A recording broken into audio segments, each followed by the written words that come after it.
जो भगवान के सच्चे भक्त होते हैं उनके जीवन में तो कोई कष्ट है ही नहीं। उनके तो हाथ कट जाए, पांव कट जाए, लोग उनको गाली दे, कंकड़ मारे, कोई फर्क नहीं पड़ता। वो तो कहते हैं तेरी रजा में राजी हूं, जो तेरी रजा उसमें मैं राजी हूं, जो तेरी मर्जी हो करा ले भाई।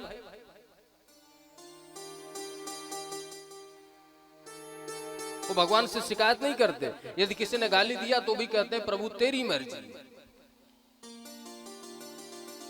यदि किसी ने माला पहनाया तो कहते हैं तेरी मर्जी। वो कहते हैं ना कि सब कुछ करने वाला भगवान है। हर कोई कहता जो करने वाला भगवान ही सब कुछ करता है, जो लिखा है वही होगा, जो बदा है वही होगा। ये उसके लिए होता है जो सब कुछ भगवान के ऊपर डिपेंड हो जाए, माने। ऐसा नहीं कुछ काम करें तो ये मैंने करवा दिया, कुछ गलत हो गया तो भगवान ने कर दिया। आपको किसी ने थप्पड़ मारा तो भी भगवान ने किया, आपको किसी ने माला पहनाया तो भी भगवान ने किया। जब यह भावनाएं आपकी होगी तब कर तुम अकर तुम अन्यथा कर तुम का सिद्धांत लागू होगा। तब भगवान कहते मेरा सच्चा भक्त है, सुख और दुख दोनों स्थिति में यह मुझे ही श्रेय दे रहा है, मेरा सच्चा भक्त है, यह स्वार्थी नहीं है। और जो जिसका ऐसा भावना हो जाए उसको फिर कष्ट सता नहीं सकता, उसके जीवन में कष्ट नहीं आ सकता। क्यों? क्योंकि कष्ट आने पे भी वह सुख की अनुभूति करता है। कुंती माता पूरे जीवन में कष्ट मिला, लेकिन भगवान से कहती है गोविंद यति सयाद पुनर्भव दर्शनम, आप मुझे वरदान में देना चाहते हो तो दुख दे दो, सुख नहीं चाहिए। बताओ कोई दुख मांगेगा? हम लोग मंदिर में जाते हैं, पूजा पाठ करने जाते हैं तो भगवान से कभी मांगते हैं कि हमें दुख दे दो?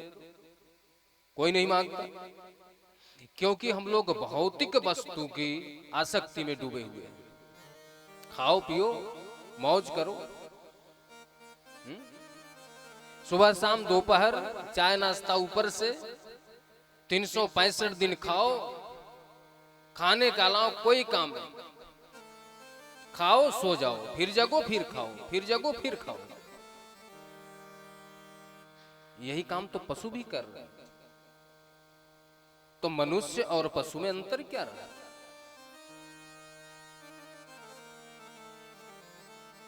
बड़े भाग मानुष तन पावा, ये मनुष्य तन बड़े भाग्य से मिला है।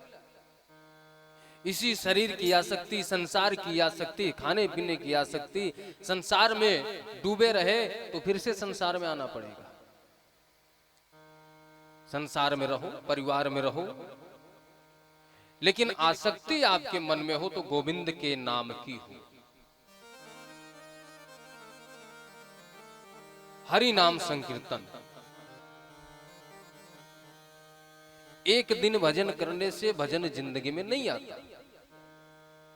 बड़ा मन हुआ, थोड़ा ताली बजा लिया, कीर्तन कर लिया, झांझ बजा लिया, भजन आनंदी बन गए। लोग बोलते हैं सत्संग हो रहा है,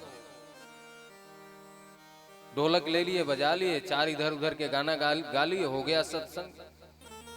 प्राय सत्संग आजकल की यही है। सत्संग का मतलब होता है सत्य का संगत। जिस व्यक्ति का आचरण सत्य हो, जिसका जीवन सत्य हो, उस व्यक्ति से प्रभु का कथा कीर्तन सुनना, सत्य वचन सुनना ही सत्संग कहलाता है। ढोलक मजीरा बजा करके इधर उधर की दो चार गाने गा करके नाचने गाने को सत्संग नहीं कहते। इसलिए आप लोग सत्संग की परिभाषा जो अभी तक आप लोगों के मन में है उसको बदल दीजिए। सत्य का संगत कीजिए, भगवान के नाम संकीर्तन का, जहां पे प्रवचन हो, कीर्तन हो, भगवान के विषय में बताया जाए, उस वाणी को सुनिए, वो भी जिसका आचरण सत्य हो।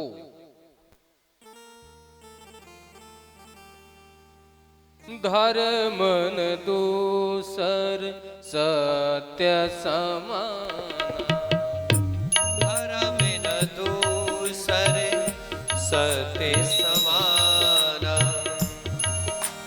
कर्म दूसर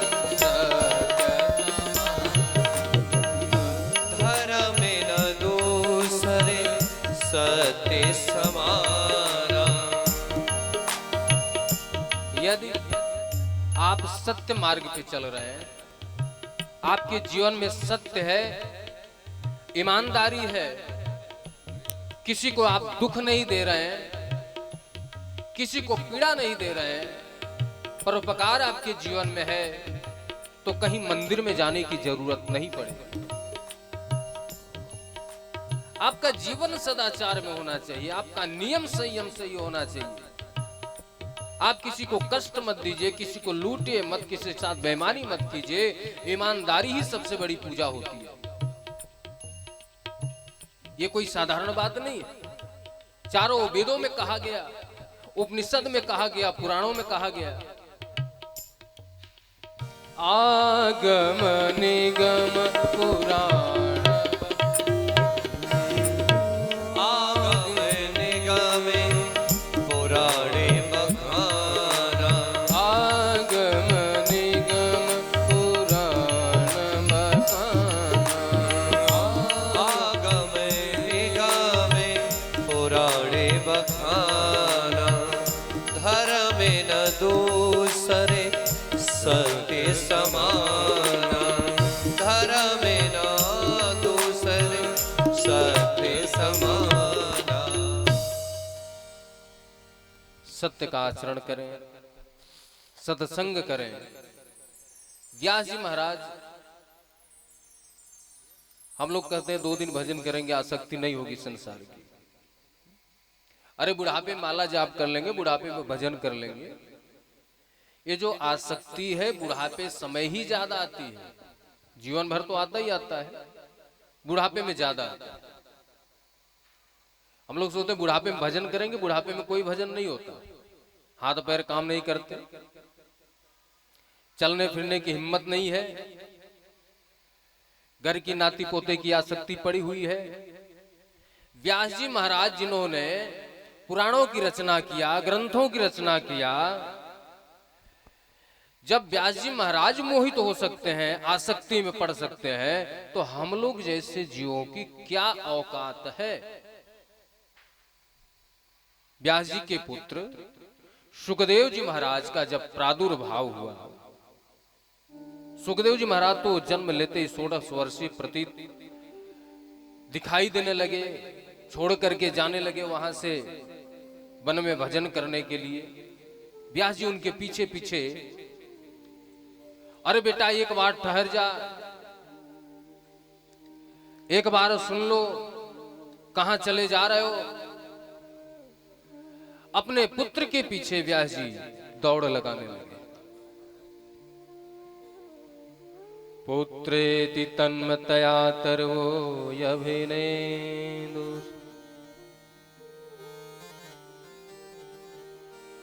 तम सर्वभूत हृदयं मुनिमान्वतो।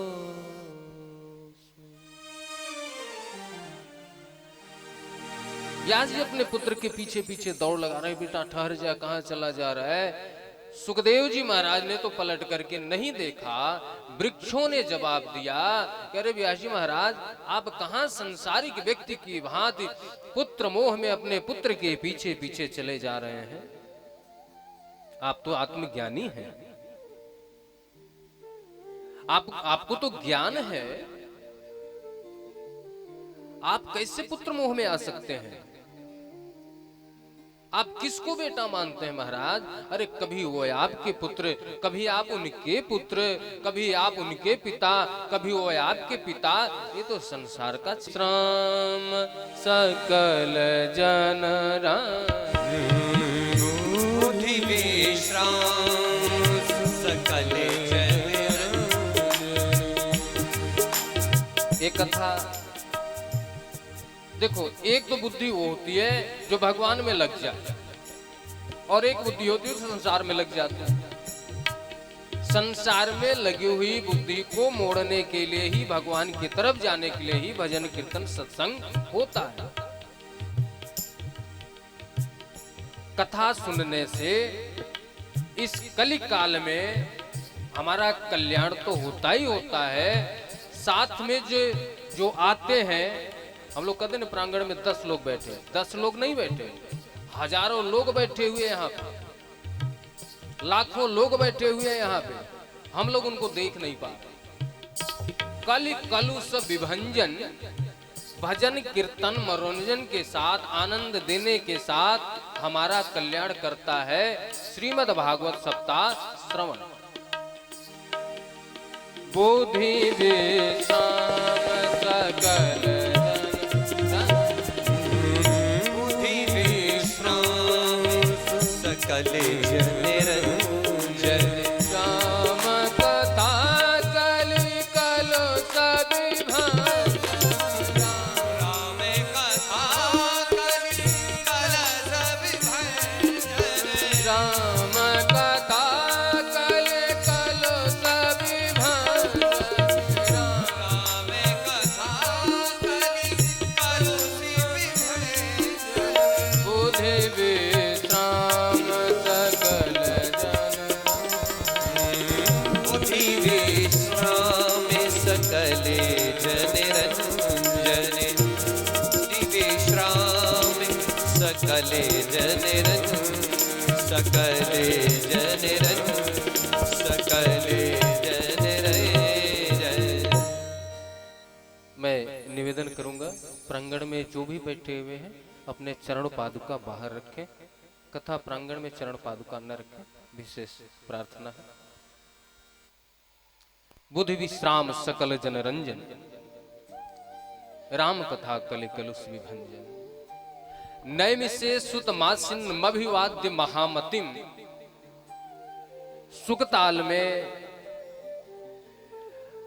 88,000 ऋषि निरंतर इस कथा को श्रवण करते हैं। आज 88,000 ऋषि विराजमान हैं। उसी सभा में सूत जी महाराज का आगमन होता है। सारे ऋषियों ने दंडवत प्रणाम किया। दंडवत प्रणाम मतलब लोट करके प्रणाम किया। एक दूसरे को प्रणाम करते हैं। सारे ऋषि बड़े प्रसन्न हैं, आज सूत जी महाराज का आगमन हुआ है। ऊंचा आसन दिया गया। विराजिए महाराज। सूत जी महाराज विराजमान हुए। ऋषियों ने प्रार्थना किया कि प्रभु, आपके आने मात्र से ही हमारे अंदर जो विकार था, जो अहंकार था, वह समाप्त हो गया। जैसे सूर्य का एक रोशनी किरण पड़ने से अंधकार समाप्त हो जाता है, वैसे ही आपके दर्शन मात्र से हम लोगों के अंदर का विकार समाप्त हो गया।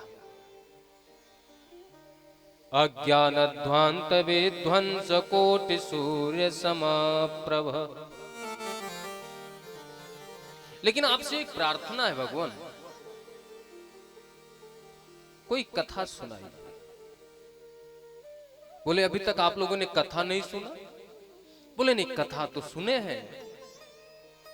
कथा तो महाराज जब बचपन से माँ बाप ने कथा कीर्तन में भेजना प्रारंभ किया तब से कथा सुन रहे।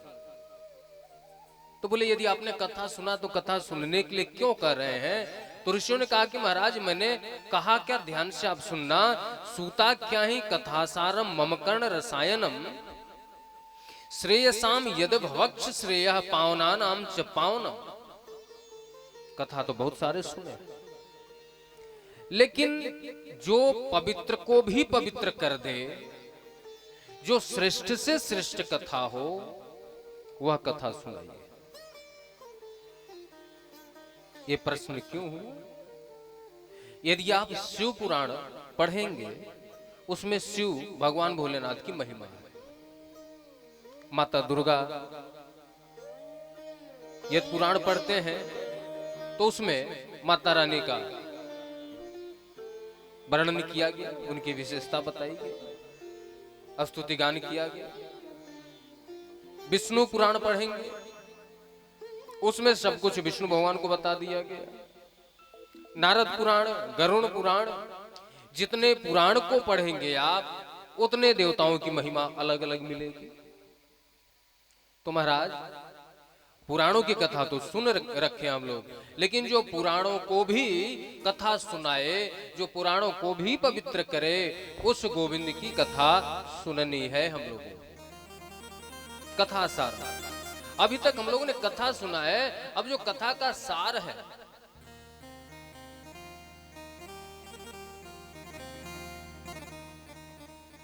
गुड़ शक्कर तो जानते हैं आप लोग।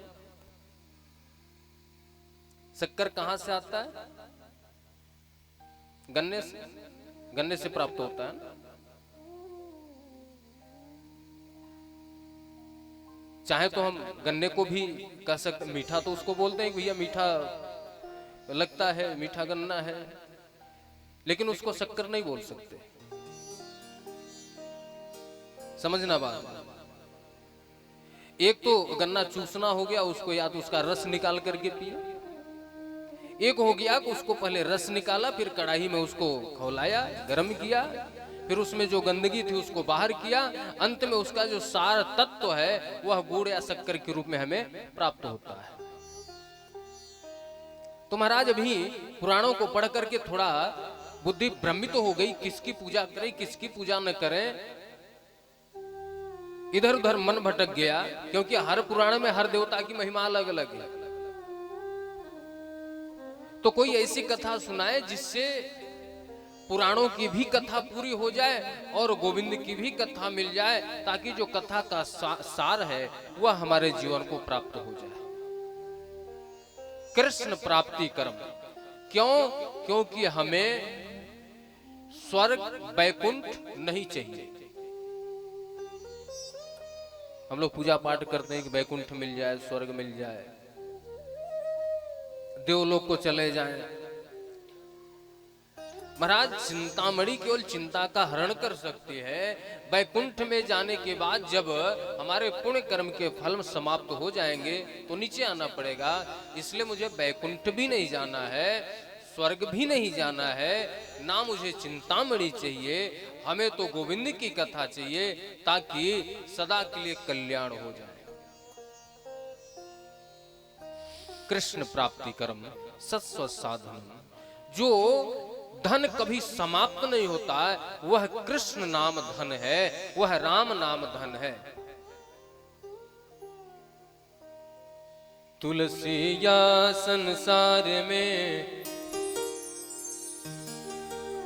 मिलिए सबसे धाम, ना जाने किस रूप में नारायण मिल जाओ। तुलसिया संसार में मिलिए सबसे